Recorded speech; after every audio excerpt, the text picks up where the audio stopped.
So everyone make some noise for Ian Crowley.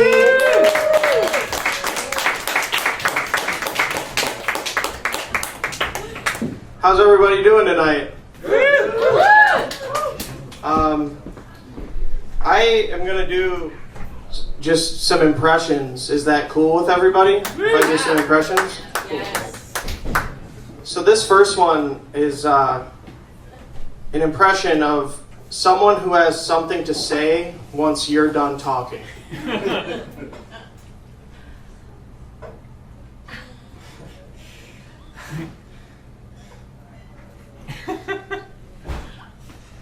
And like, yeah, and and like, and because like when you think, yes.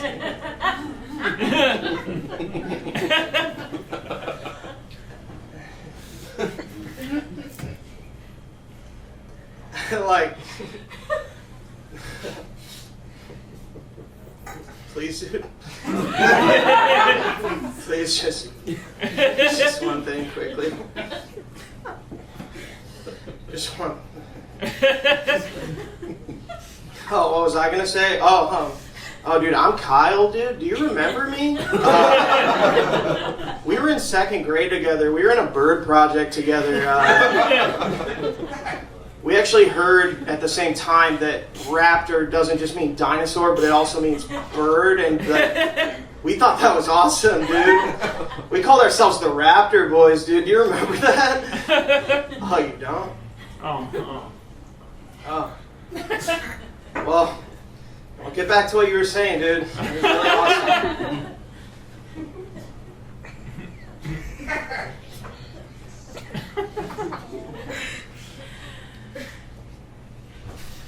You don't remember when I found you in college, dude? And I said I was in the neighborhood, I was on your campus, and I said that, don't you remember me, dude? Second grade, Raptor Boys. And you said you didn't know what I was talking about, and you told me to get lost. You and your friends told me to get lost. You don't remember this? And I snuck into your dorm while you guys were gone, and I drank all the sangria you guys made. You guys made a shit ton of sangria.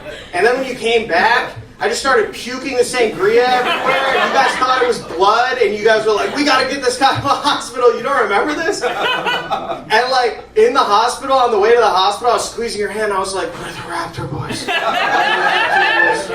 the Raptor Boys. You kept yanking your hand away and being like, I don't know you, stop! So that was that impression. Thank you. I actually... just going to launch into some stand-up if that's cool.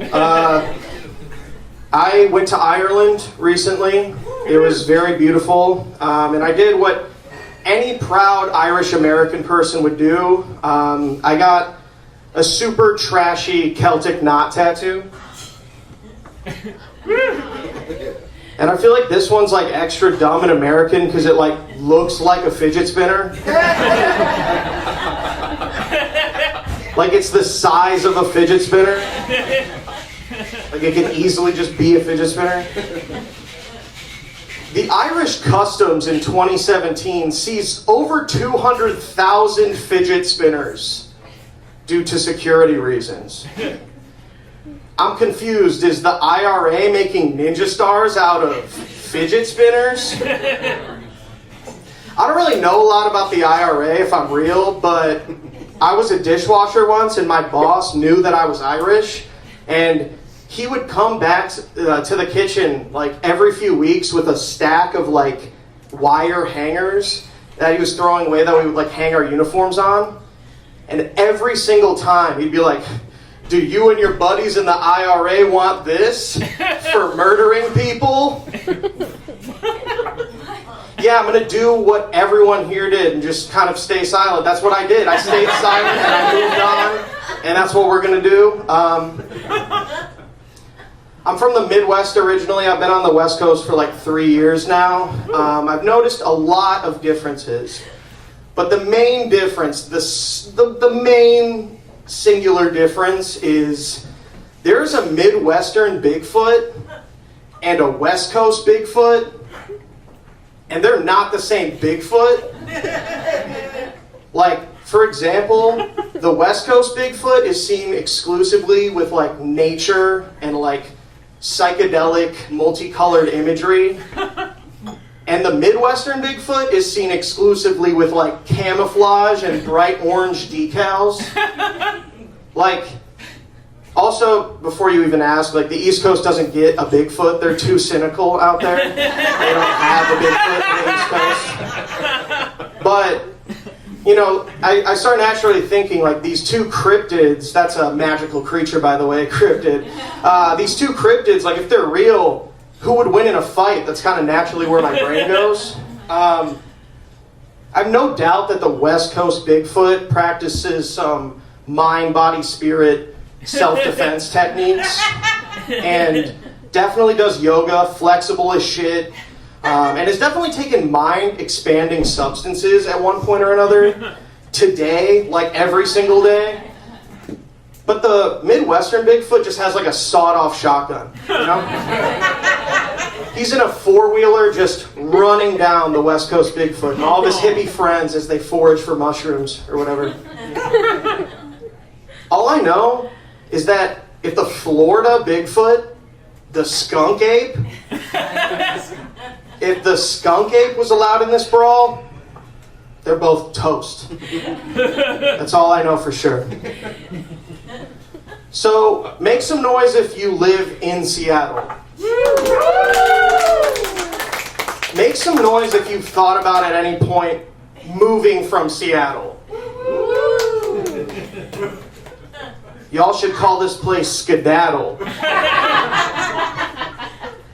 I asked a crowd that recently if they would move from Seattle, and one person said they would move to New York, and I was like, oh, why would you move to New York? And they were like, less fentanyl. And I was like, that just doesn't seem possible, just like based on population alone, you know? Like, is Spider-Man swinging through the streets, sweeping for fentanyl? And like, where is he putting it all? That's a shit ton of fentanyl. But then I got to thinking, guys, Spider-Man has extreme strength. And so his tolerance for drugs and alcohol is way higher than you or I. So if he were to have a fentanyl problem, he would need tons of fentanyl.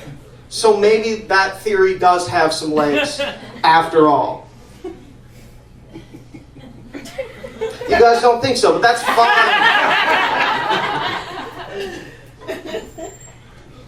So I'm actually going to do another impression. I can hear people in the crowd begging for an impression. So this one's called Saw a Beaver, Was Surprised.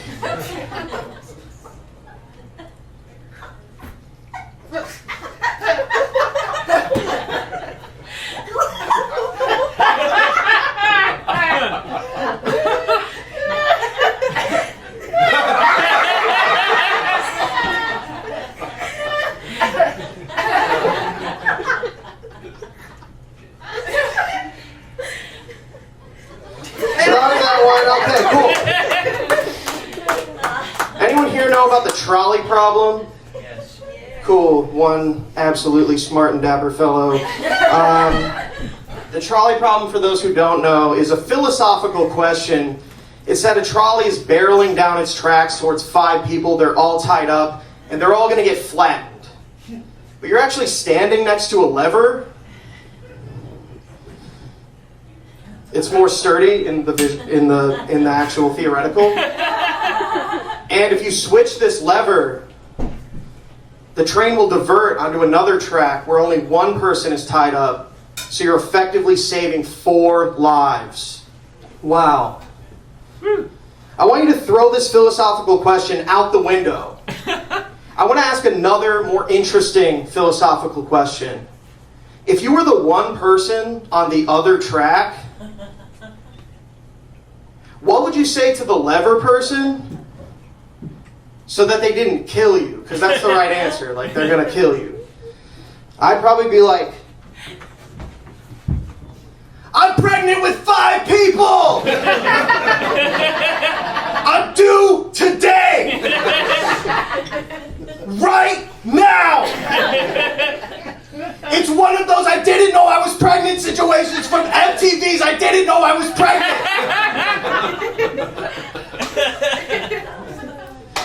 I feel like that would change at least a few minds.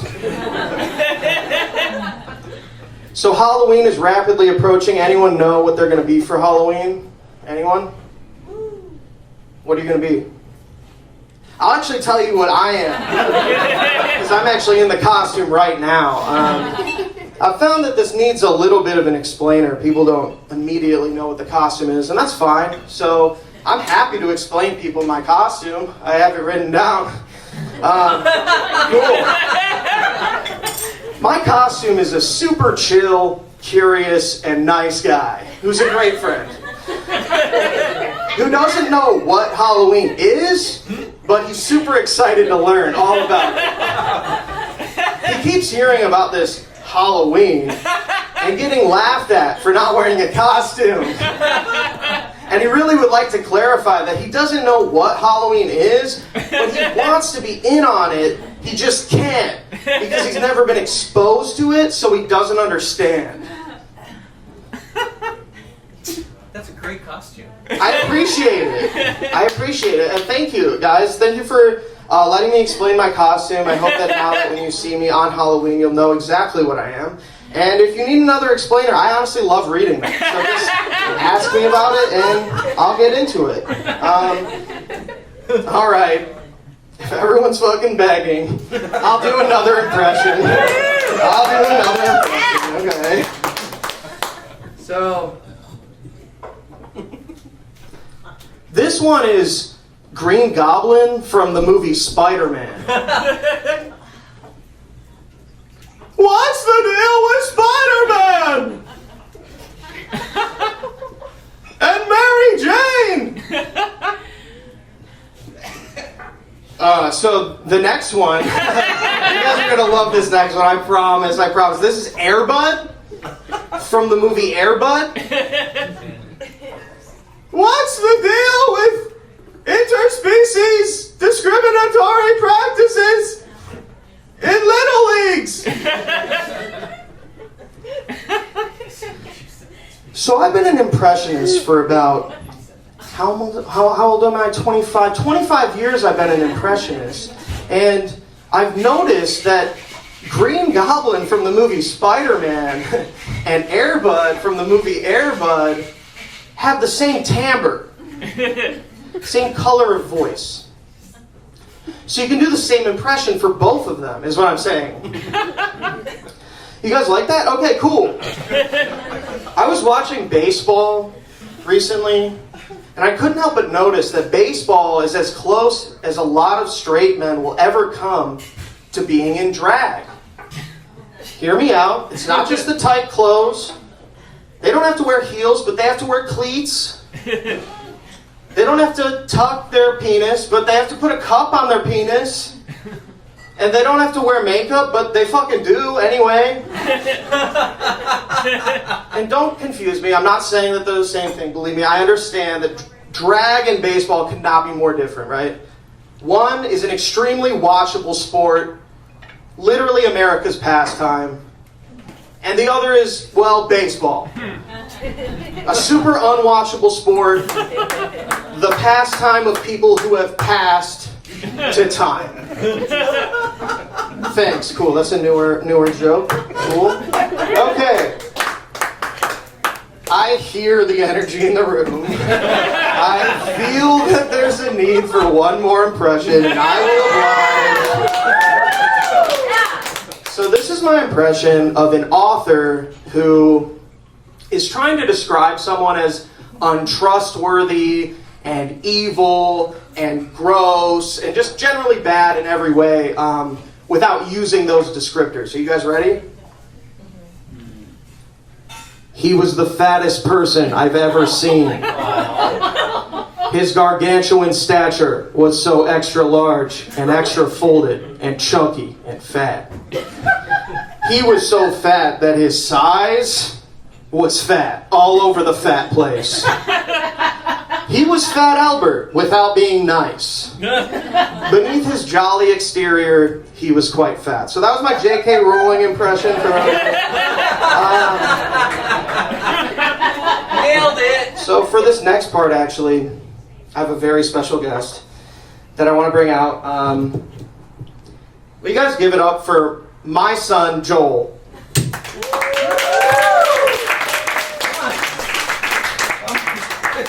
All right, everybody. This is my son, Joel. He's actually started his stand-up career. He's 7 years old. He's about to tell you some jokes, and I'm just going to kind of stand here and watch. You guys good with that? Cool. All right, Joel, give him hell.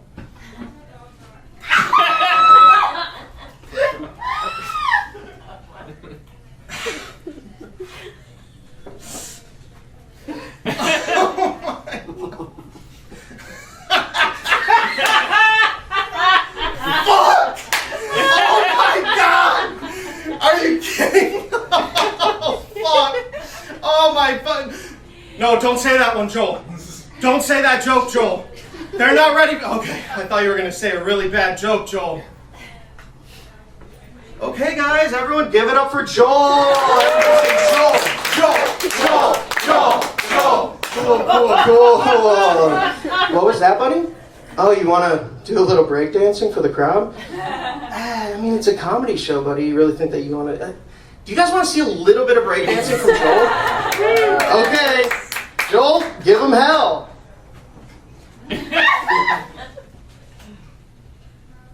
Woo! Whoa! Oh my God! Oh my God, Joel! He's all over the goddamn place! He's bouncing off the fucking walls! Joel! Oh my God! You just hit the computer, the piano a little bit. Oh my God! Joel, your breakdancing chops are amazing. Everybody, give it up for Joel. Joel!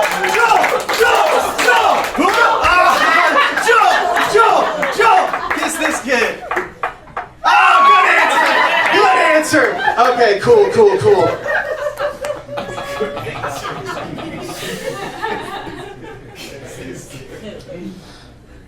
So I don't like the dentist, but I don't like the dentist for reasons that I think are different from other people. You want me to elaborate? Okay, so like, when I go to the dentist, I look super hot. Yeah, like I'm trying to dress up. Like for the dentist, for him.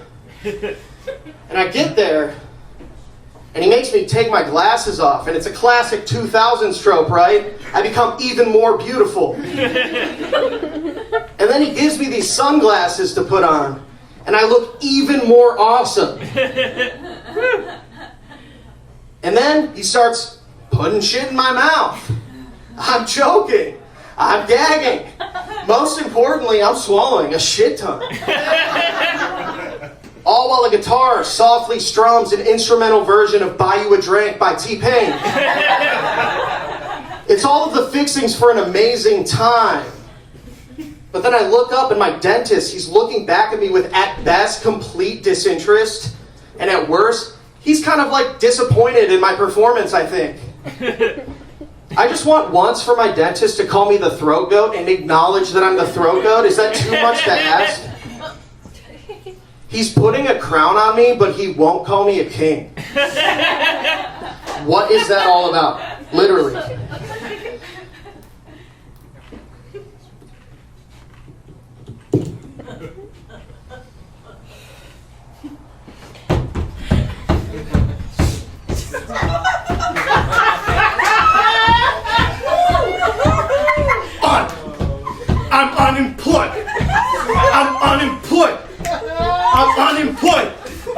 I'm unemployed.